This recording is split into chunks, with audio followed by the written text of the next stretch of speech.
As the clock struck 12, we enter a Monday, which is the start of Pittsburgh Steelers week. It is Baltimore Ravens Steelers this Saturday afternoon.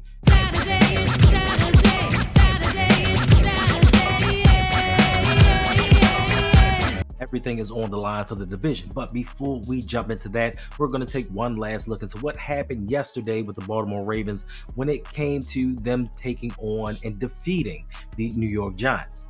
Lamar Jackson was just masterful in everything that he has done up to this point of the season, and he elevated his game once again, breaking another record. A vast majority of the Baltimore Ravens rookies got to play in this game and finally contributed something to the team. And as many of us already figured out and we knew before this even started, one Raven that we thought was going to be a key during the season is still in the doghouse. Ancient Chinese secret, huh?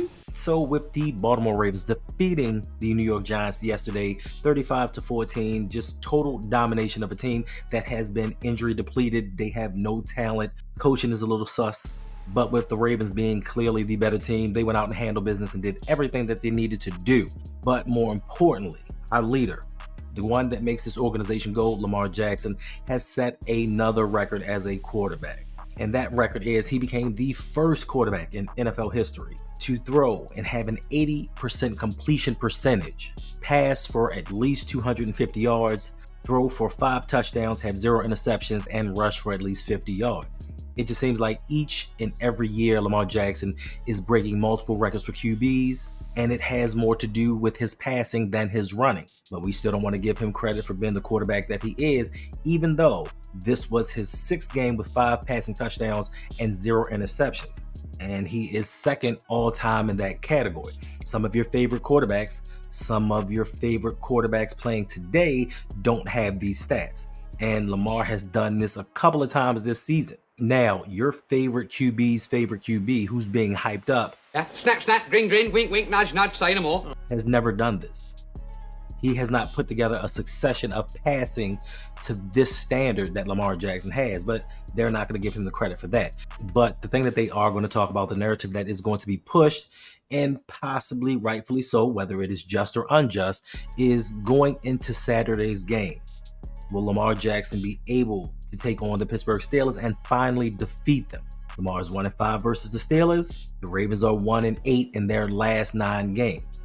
Now, everything that Lamar has done throughout his career when it comes to each and every team in the NFL, outside of the Pittsburgh Steelers and the Kansas City Chiefs, Lamar's dominated. Lamar's found ways to win against these teams, but for some reason, the Chiefs and the Steelers, those two are our nemesis. They are the Achilles heel that we cannot move past. So what I'm going to need for Lamar to do is I'm going to need him to take these new passing skills and actually demonstrate them in the games versus the Chiefs and the Steelers. Now, he picked this game up versus the Chiefs in week 1. It's just that the defense, the run game, the offensive line, they just didn't want to come along with him. They weren't prepared for the game the first time around.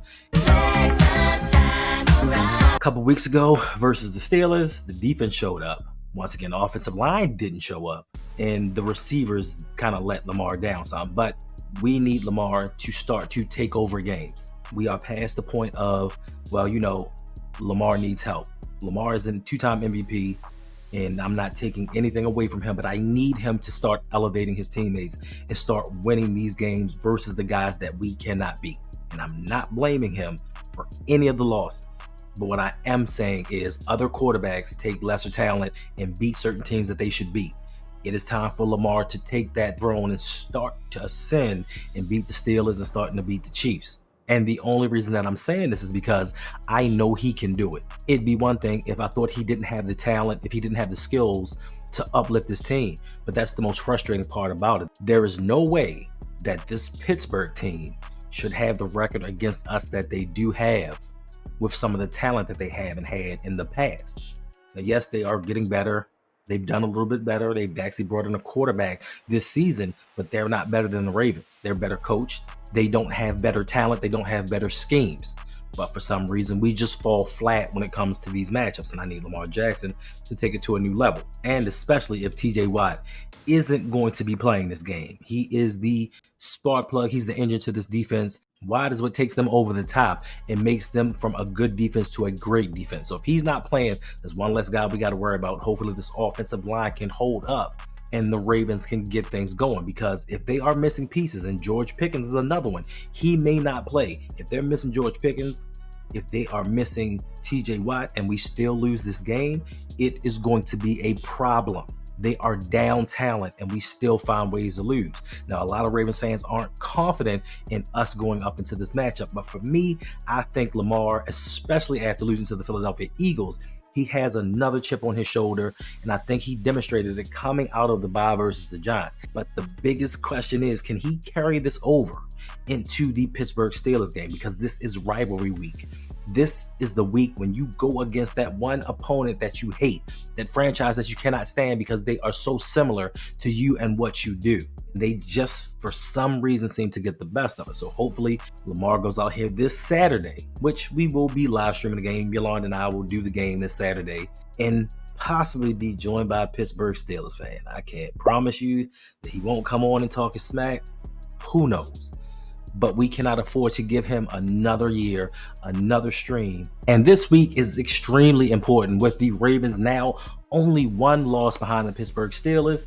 They are fighting for the division. The Ravens still have a chance to become the 4 or 3 seed in the AFC. With the Philadelphia Eagles taking out the Pittsburgh Steelers and the Ravens beating the Giants, we still have a chance. So you're telling me there's a chance.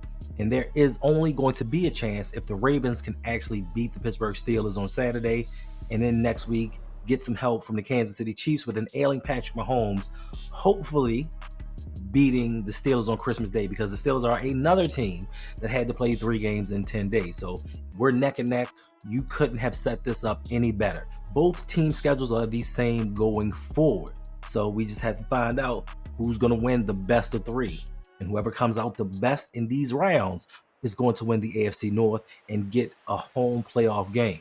And that is something I think that the Ravens need. I don't think we need to go on the road. We will undoubtedly have to play in the wild card round. That is inevitable. But if we can take the best route, the best path possible to the Super Bowl, that's cool. I know what I said before, but now that we actually have an opportunity to win the division and host a game versus whomever, host a game versus the Broncos, host a game versus the Chargers, we've already beaten them, I'll take that. But there is going to be one individual who I don't think that's going to be a part of this journey, and that person is going to be Deontay Johnson. Now, the Ravens and Johnson have agreed. They haven't agreed to mutually part ways because the Ravens aren't going to get rid of him and let him go to a playoff contender. They mutually agreed that he was going to sit out all of team activities for the week. Now, his 1-week suspension is now over and he is eligible to play. He's eligible to practice, but the Ravens are going to hold him out because he is still in John Harbaugh's doghouse. You saw what they did with Tez Walker. They let him play. He got his first touchdown. That could have been Deontay Johnson. But when you end up in John Harbaugh's doghouse, there is no telling when you're going to get out of it. So to me, I just feel like, listen, if you're not going to play this man, don't play games with him. Release him, let him go about his business. And I understand you don't want him going to the Chiefs, you don't want him going back to the Steelers, but what difference do you think that he's going to really make on another team, especially this late in the season? What impact do you think that he's going to have? If you don't want him and if you don't plan on playing him, let him go, because to me, he is one of the better wide receivers that we have on his roster. And if you're not utilizing his talents, set the man free. This is a contract year for him. Let him do or dig out of whatever hole he needs to crawl out of to make the money for his family. And I understand you have no obligation to him, but the Ravens organization has always been designated as an organization with class. And right now, I don't think that we have any time for petty, because we should be focused on the ultimate goal. And that ultimate goal is winning the Super Bowl and bringing in and playing the best players possible for this team. And if Deontay is one of those guys, bring him back in. All is forgiven. He served his time. Move on. If not, let him go. Play the guys that we have. Play Taz more if you feel that he's going to be that difference maker. And let's keep it pushing. But let's stop playing these roster games. Let's stop having the Ravens release reports about, oh, we've decided that we're not going to. Who cares? Who cares? Make a decision. Because right now, we need to have laser-focused tunnel vision on one goal. That is winning the division right now and preparing for the playoffs. And John Harbaugh, if you are not ready to do that, you can get to stepping.